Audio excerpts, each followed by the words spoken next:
Translate this, and my salary is yours, Michael Branson said. It sounded like a joke, but Mary Williams knew better. She'd seen that look before, the kind of arrogance that blinds men to danger. The document in his hand wasn't just a contract. It was a trap. And by sunrise, she'd be the only one who knew it. The polished marble floors of Branson Estate seemed to amplify every chuckle. Crystal chandeliers cast light on faces flushed with wine and entitlement. Investors, board members, power wrapped in three-piece suits. Near the doorway, Mary Williams stood quietly, a dish towel folded over her arm. She'd just finished clearing the dessert plates.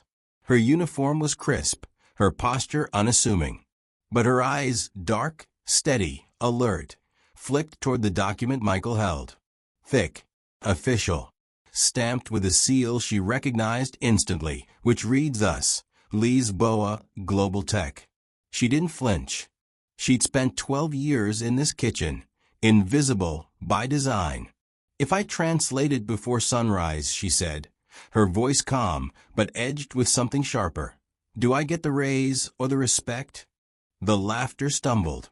Someone coughed into their glass. Helena Frost, the CFO, set down her wine and leaned forward slightly, eyebrow arched.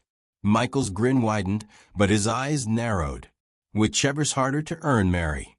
Another ripple of laughter, but thinner this time. Nervous. It's a binding contract from Lisbon, he continued, swirling his bourbon. Portuguese.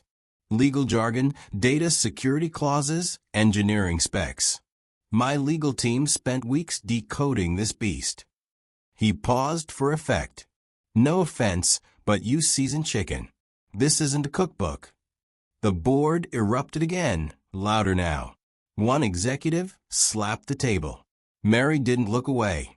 She wiped her hands slowly on her apron, then stepped forward. None taken, she said. But you'd be surprised what people like me understand when nobody's paying attention. The air shifted, subtle, like a door cracking open in a sealed room. Helena's lips curved into a faint, knowing smile. Careful, Michael, she said softly. You might regret the wrong dare. Michael lifted his glass in mock salute. To ambition, he said, eyes locked on Mary. May it never meet consequence. He tossed the document onto the table with a theatrical flourish. It landed with a heavy thud. Mary picked it up. Steady hands. Steady heart. We'll see, she said. And then she walked out. Behind her, the room fell into hushed murmurs. One of the younger executives leaned toward his neighbor and whispered, She's got nerve. She's got no shot, Michael muttered under his breath. But the edge in his voice betrayed something else. Something Mary had already seen in his eyes. Doubt. The staff hallway was dim and narrow, lit only by flickering overhead bulbs. Mary moved through it like a shadow, the document pressed against her chest. She pushed through the swinging door into the estate service kitchen, a cramped, functional space that smelled faintly of lemon cleaner and yesterday's bread. She laid the document on the worn Formica counter and ran her fingers across the embossed seal. Lisboa Global Tech. Her pulse quickened, not from fear, but recognition. Thick legal phrasing. Technical specifications. Clause references in tight, formal Portuguese. She didn't flinch. Instead, she reached into her canvas tote and pulled out a small, dog-eared Portuguese-English dictionary, the same one she'd used in her doctoral seminars. Then came her old laptop, battered but functional. She plugged it in, waited for the ancient machine to hum to life, and opened a folder buried deep in her files. Legal Semantics, Northeastern University Archives. Because what Michael Branson didn't know, what none of them knew, was that before Mary Williams ever wore an apron, she had worn a cap and gown. Before she stirred sauces, she had decoded international contracts for Fortune 500 companies. Before she became invisible, she had been Dr. Mary Williams, tenured linguistics professor and expert in legal semantics. Life had knocked her off course, but it hadn't erased what she knew. She dialed a number. A voice answered on the second ring. "Louise," Mary said quietly. "It's me. I need your eyes on a contract tonight." By midnight, she'd broken down the first section.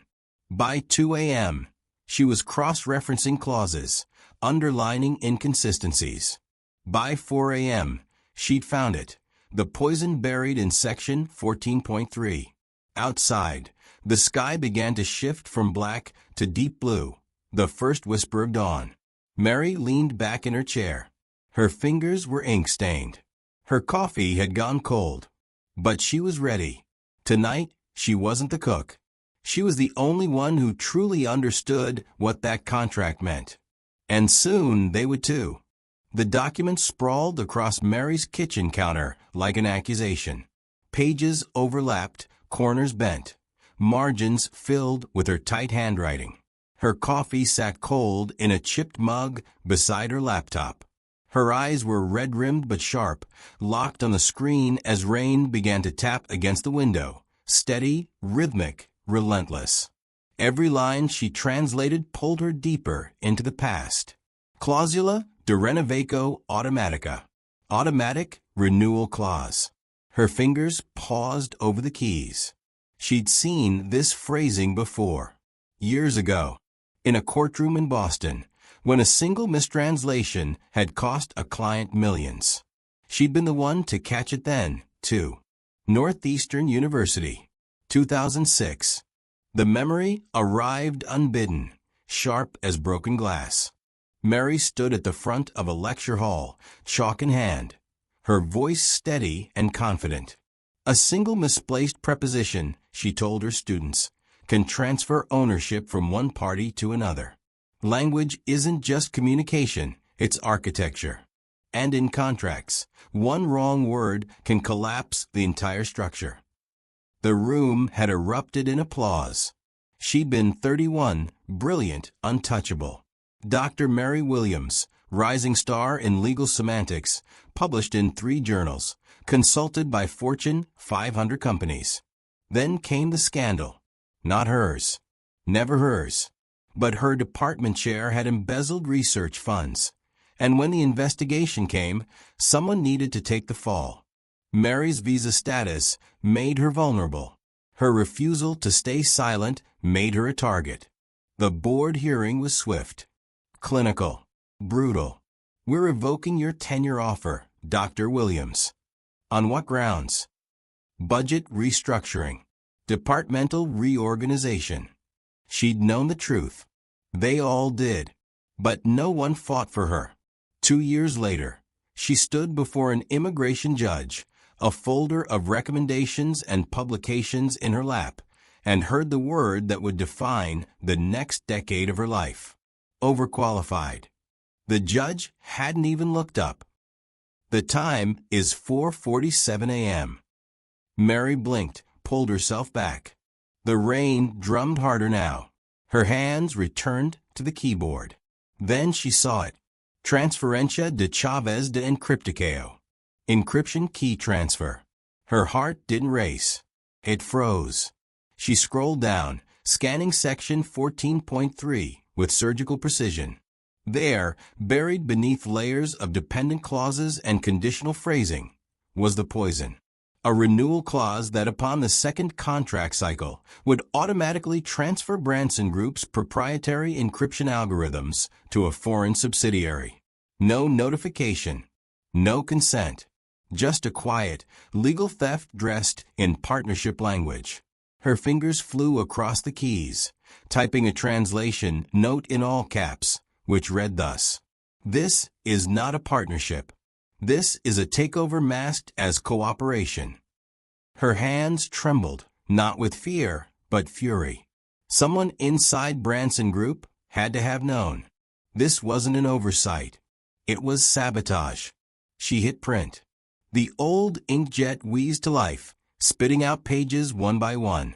Mary caught each sheet, annotating them with the same meticulous care she'd once used grading doctoral theses. cross-references, clause dependencies, risk assessments. She clipped the pages together with a heavy binder clip, the motion automatic, almost ceremonial. On the wall above her desk hung a faded photograph, Mary in a graduation gown, flanked by her mentor, Dr. Iris Pemberton. Both women smiled, their eyes bright with possibility. Beneath the frame, a small note card yellowed with age, which reads, "Truth always finds a translator." Mary stared at it for a long moment. Outside, the rain began to ease. The sky shifted from black to gray to the pale gold of early morning. The city hummed awake, distant traffic, a siren, the rhythmic clank of a garbage truck. Mary slipped the annotated translation into a manila envelope and sealed it. She smoothed her apron, straightened her shoulders. In the reflection of her rain-streaked window, she caught her own gaze. She didn't see a cook. She saw Dr. Mary Williams, the linguist who never stopped reading, even when the world stopped listening. "If arrogance writes the contract," she whispered, "truth will sign it." She picked up the envelope, exhaled slowly, and glanced at the clock. 6:02 a.m. Her voice was quiet but steady. Time to serve breakfast. The morning meeting at Branson Estate began with a kind of tension that lived in expensive silences. The boardroom, all dark wood and leather chairs, filled slowly. Executives filed in with coffee cups and tablets, their faces carved with the practiced neutrality of people who'd learned to hide ambition behind courtesy.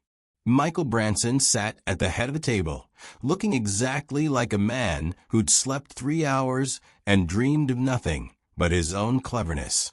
His eyes were bloodshot, his tie slightly crooked, but his smirk was intact. He expected aftermath. Laughter. Maybe an apology from the cook who'd overreached.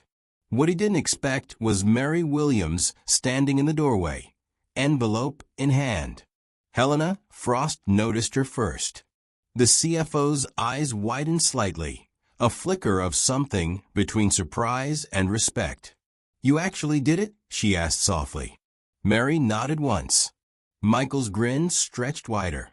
"All right, let's end this fairy tale." He leaned back in his chair, fingers laced behind his head. "What did Google give you, Mary?" "A participation certificate."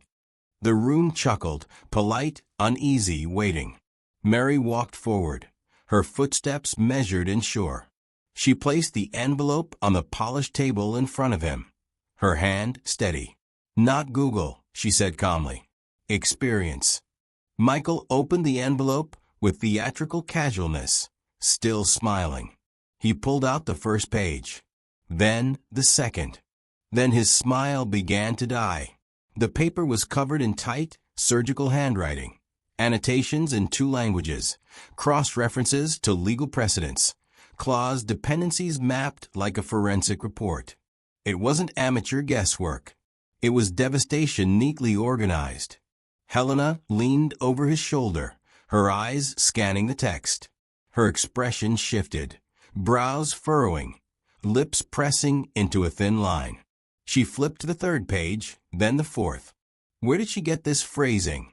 Helena muttered, "These terms are spot on." Mary didn't move. She stood with her hands folded in front of her, posture calm, voice even. "Clause 14.3, she said. Encryption key transfer upon the 2nd renewal cycle. It allows Lisboa Global Tech unrestricted access to Branson Group's proprietary algorithms, database architecture, and network infrastructure. In layman's terms, you're not partnering with them. You're handing them the keys to your entire operation." Silence dropped like a guillotine. One of the legal advisors, a pale, thin man named Gerald, grabbed the document and flipped frantically through the pages. His face went white. "She's right," he whispered. "I didn't catch this. None of us did." Another board member, a former attorney, leaned forward. "If this contract had been signed, we'd be bankrupt in 18 months. Helena finished, her voice sharp as a blade. She turned to Michael. This clause would have gutted us. Michael's jaw tightened. He looked at Mary, eyes narrowing. Where did you learn this? Who helped you? No one, Mary replied evenly. I had help reviewing legal terminology. But the translation? That's mine. Helena studied her for a long moment, and something shifted in her gaze. Recognition, maybe, or the beginning of respect. You're not just a cook. I'm someone who's been invisible for a long time, Mary said. But that doesn't mean I stopped knowing things. Michael tapped the envelope, his knuckles white. This could have cost me everything. It still might, Helena warned. She turned to Gerald. Call legal. Scrap this deal. Immediately. Phones began to buzz. Assistants were summoned. Lawyers were called in from other meetings. The room erupted into controlled chaos. A storm of emails, conference calls, and whispered damage control. And through it all, Mary stood still. Michael stared at her like he was seeing her for the first time. You were serious last night. I always am, Mary replied. You could have kept quiet, he said, voice low. Just handed it back and smiled. I could have, she agreed. But then what would that make me? A tense pause followed. Then Michael ran a hand through his hair and let out a breath that sounded almost like a laugh. Fine. I owe you a raise. Mary didn't smile. No. You owe me respect. She turned and walked toward the door, leaving the boardroom silent behind her. Hours later, Michael found her in the estate kitchen. She was wiping down the counters, her movements methodical and familiar.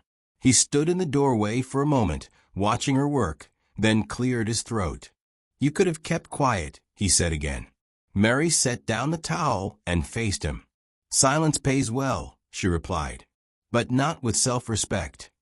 He nodded slowly, something like understanding crossing his face. I want you on the team. Formally. Consultant for contract oversight. I can pay you. Not consultant, Mary interrupted gently. Director. Or nothing. Michael blinked. Then, for the first time since she'd known him, he laughed. Genuine, surprised, almost respectful. You drive a hard bargain. Only fair, Mary said. I just translated your worth. 6 weeks later. Mary Williams sat in her new office on the executive floor of Branson Group. The nameplate on her door read, Senior Executive Officer for Global Integrity. Her first act had been an internal audit. Her second had been firing Warren Pritchard, the head of legal affairs, after she traced a paper trail of deliberately buried documents and erased metadata. He'd known about the clause. He'd hidden it. Her reforms rippled through the company like aftershocks, multilingual contract reviews, ethical compliance audits, language oversight across every international deal. And slowly, grudgingly, the company began to change. Now Mary stood at the podium of Branson Group's first Global Integrity Forum, addressing a packed auditorium. Executives, employees, investors, faces she recognized and hundreds she didn't. She wore a tailored navy suit, her hair pulled back, her posture regal. But her calm, the same calm she'd carried while serving dinner, remained. When I first walked into this house, she began, her voice steady and clear, I was hired to cook. For 12 years, I prepared meals, cleaned dishes, and moved through these halls like a shadow. The room was silent. But the rooms we serve, Mary continued, don't define our silence. And the uniforms we wear don't erase what we know. Sometimes, we're just waiting for the right time to speak. Applause began, tentative at first, then building into a wave. People stood. Some wiped their eyes. And in the back of the room, Michael Branson rose slowly to his feet. He was the first to clap. That evening, Mary sat in her apartment, no longer cramped, no longer dimly lit, and opened her laptop. She'd been working on a book for months now, and tonight, She was finally ready to finish the introduction. She typed, "The most powerful rooms aren't the ones filled with titles. They're the ones that remember who used to serve the coffee and invite them back as equals." She leaned back, exhaled, and smiled. Outside, the city stretched wide and alive. Inside, Mary's voice, quiet for so long, was finally undeniably heard. Every story you hear here once belonged to someone who refused to stay silent.